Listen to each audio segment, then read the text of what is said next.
दोस्तों वैसे तो ये बात हम आपको पहले भी बता चुके हैं कि साल 2026 भारत के लिए ऑफर्स का साल है। अब बड़ी खबर साउथ अमेरिकन कंट्री ब्राजील से, जहां पर ब्राजील की दिग्गज विमान बनाने वाली कंपनी एम्ब्रर ने भारत के सामने एक बड़ा प्रस्ताव रखा है। अब वैसे तो इस डील की चर्चा पिछले 2 सालों से हो रही है, लेकिन जब भारत के सामने बोइंग, एयरबस, लॉकहीड मार्टिन जैसे एडवांस एयरक्राफ्ट के ऑफर आ चुके हैं, तो क्यों ना कंपनी अपने ऑफर्स भारत के सामने रखे और इस बार कंप्लीट प्रोडक्शन, कंप्लीट प्लांट और complete final assembly line Bharat के अंदर सेटअप करने के प्रॉमिस किए गए हैं। जी हां, ब्राजील की जानी मानी विमान निर्माता कंपनी एम्ब्रर और अब भारत की महिंद्रा ने आपस में एक दिग्गज पार्टनरशिप साइन कर ली है। वहीं दूसरी खबर अमेरिकी राष्ट्रपति ट्रंप को लगे बड़े झटके से, जहां पर सुप्रीम कोर्ट ने अमेरिकी फैसले को पूरी तरीके से बदल दिया है। अमेरिका ने पूरी दुनिया पर जिस तरीके के टैरिफ लगाए थे, भारत पर 18%, किसी पर 25%, किसी पर 30%, कई देशों पर 100% टैरिफ लगाने की धमकी दी थी, वो सब कुछ रिफ्यूज की जा चुकी है सुप्रीम कोर्ट की तरफ से। आइए जानते हैं आज की इस वीडियो में सारी डिटेल्स की कैसे इस सुप्रीम कोर्ट के फैसले से भारत को फायदा हो सकता है और आगे चल के भारत में कौन सी चीजें सस्ती होंगी, सारी डिटेल्स। यदि आपको हमारा ये काम पसंद आए तो वीडियो को लाइक और चैनल को सब्सक्राइब जरूर कीजिएगा, क्योंकि आपका ये छोटा सा काम आप तक ये जरूरी और सही खबरें लाने में हमारी बड़ी मदद करता है। तो शुरुआत ऐसी है कि क्या भारतीय वायुसेना को जल्द ही अपने पुराने एंटोनोवा विमानों को एक धाकड़ विकल्प मिलने वाला है। इकोनॉमिक टाइम्स में छपी रिपोर्ट के मुताबिक ब्राजील के दिग्गज विमान निर्माता कंपनी एम्ब्रर और भारत की महिंद्रा ने अपने रिलेशंस और ज्यादा स्ट्रॉन्ग किए हैं। यह सिर्फ डील विमान बेचने की नहीं, बल्कि भारत में C390 मिलेनियम के कंपोनेंट्स बनाने और उसकी कैपेबिलिटीज को बढ़ावा देने के लिए है। आखिर यह विमान भारतीय वायुसेना के लिए क्यों जरूरी है, महिंद्रा का इसमें क्या रोल है और क्या भारत अपना ट्रांसपोर्ट विमान अब भी स्वदेशी होने वाला है, जानते हैं इन सारे सवालों के जवाब। दरअसल C390 मिलेनियम दुनिया के सबसे एडवांस मीडियम एयरलिफ्टर माना जाता है। इसकी कैपेसिटी 26 टन के आसपास है और ये मल्टी रोल विमान है। यह सिर्फ सामान ढोने के काम नहीं आता, बल्कि हवा में ईंधन भरने यानी कि मिड एयर रिफ्यूलिंग, खोज बचाव और मेडिकल इमरजेंसीज में भी इसका इस्तेमाल किया जा सकता है। और इसकी रफ्तार इसकी सबसे बड़ी खासियत है। दरअसल ये पुराने विमानों के मुकाबले कहीं गुना ज्यादा तेज और दिक्कतों का सामना करते हुए भी अपनी उड़ान में किसी भी तरीके की कमी नहीं आने देता है। सवाल यह है कि महिंद्रा डिफेंस अब इस डील में किस तरीके से अहम किरदार निभाएगी। दरअसल इसमें लोकल मैन्युफैक्चरिंग को शामिल किया जा रहा है। समझौते के तहत महिंद्रा भारत में C390 के लिए कंपोनेंट असेंबली लाइन पर काम कर रही है।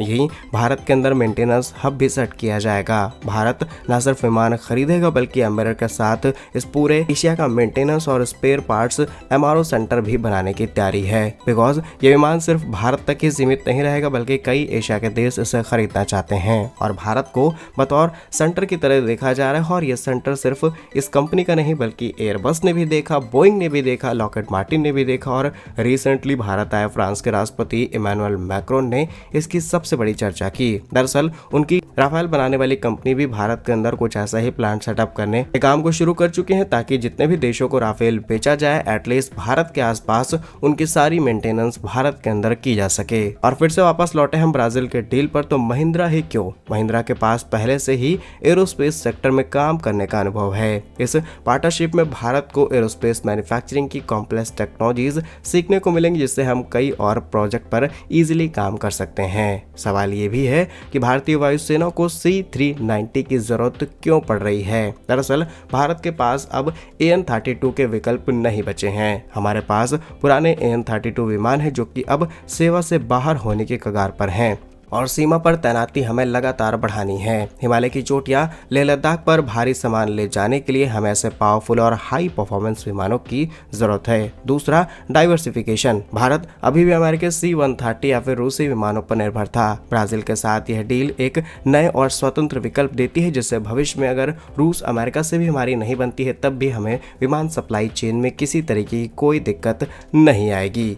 अब इस डील से भारत को क्या फायदा होगा, जरा इसे समझते हैं। दरअसल जो सारी कंपनियां भारत के साथ ऑफर्स दे रही हैं, वही सेम ऑफर भारत को मिला है। जी हाँ, टेक्नोलॉजी ट्रांसफर। एम्बेरर अपनी मैन्युफैक्चरिंग तकनीक भारत को देगा। दूसरा, स्वदेशी हिस्सा, यानी कि जैसे जैसे डील आगे बढ़ेगी C390 के कंपोनेंट्स में भारतीय कंटेंट और ज़्यादा बढ़ता जाएगा और इसे बढ़ा करके 50 से 60% तक भी करने की तैयारी है। Last, exports. कल को भारत इस विमान के पार्ट्स पूरी दुनिया के अंदर एक्सपोर्ट कर सकता है और अगर फाइनल असेंबली लाइन भारत के अंदर सेटअप की जाती है ड्यू टू द डिमांड, तो भारत C390 के कई यूनिट्स कई देशों को एक्सपोर्ट कर सकता है। इसके पूरे राइट्स भारत और ब्राजील मिलकर के सेटअप करेंगे। हालांकि अभी आधिकारिक तौर पर बड़े ऑर्डर का ऐलान नहीं किया गया है। जैसे ही वायुसेना सारे क्राइटेरियाज फुलफिल करके इस ऑर्डर को प्लेस करती है या फिर डाइवर्सिफिकेशन करते हुए हम कुछ विमान बोइंग के, कुछ लॉकहीड मार्टिन के, इनको खरीद करके इस डील को फाइनलाइज करते हैं, तो डेफिनेटली एम्बेरर का ये विमान भारत के अंदर तैयार किया जा सकता है। बाकी आपके हिसाब से इस डील पर भारत को विचार करना चाहिए या फिर नहीं,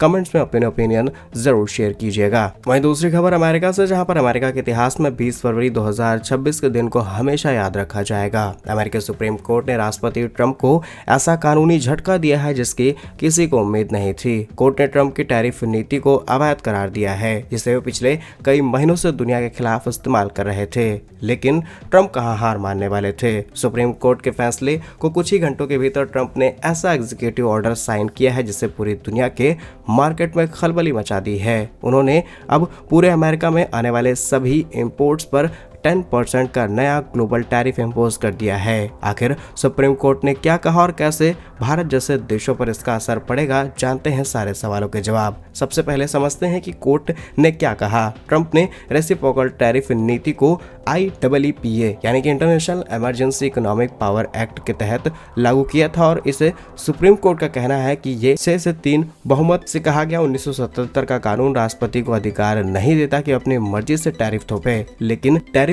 लगाने का अधिकार केवल अमेरिकी कांग्रेस के पास है और जिसके जरिए वे चीन, भारत, तमाम यूरोपीय देशों पर अलग अलग प्रतिशत टैरिफ लगा रहे थे, उसे कोर्ट ने अवैध घोषित कर दिया। लेकिन सुप्रीम कोर्ट के फैसले के बाद ट्रंप ने section 122 of the trade act 1974 का इस्तेमाल किया है। यह क्या कानून है? यह ऐसा कानून है जो कि अमेरिका में पहले कभी इस्तेमाल नहीं किया गया। यह राष्ट्रपति को अधिकार देते हैं कि अगर देश की बैलेंस शीट यानी कि बैलेंस ऑफ पेमेंट खराब हो तो अस्थायी रूप पर 15% तक टैरिफ लगाया जा सकता है। ट्विस्ट यह है कि यह सिर्फ 150 दिनों के लिए लागू हो सकता है। उसके बाद कांग्रेस की मंजूरी लेनी पड़ती है। अगर मंजूरी नहीं तो आपका ये टैक्स फिर से रिड्यूस हो जाएगा। ट्रंप ने अब रेसिप्रोकल यानी कि देश के हिसाब से अलग अलग टैरिफ की जगह पूरे विश्व पर 10% फ्लैट टैरिफ लगा दिया है। और यहाँ पर ट्रंप किसी भी एक देश को टारगेट नहीं कर सकते हैं क्योंकि ये एक्ट ही कहता है कि आपको बैलेंस ऑफ पेमेंट मेंटेन करने के लिए 10 से 15% टैरिफ पूरे वर्ल्ड पर लगाना पड़ेगा। सबसे बड़ा सवाल है कि भारत को किस चीज की डर है। दरअसल ट्रंप ने साफ कहा है कि भारत के साथ जो ट्रेड डील हुई है उसमें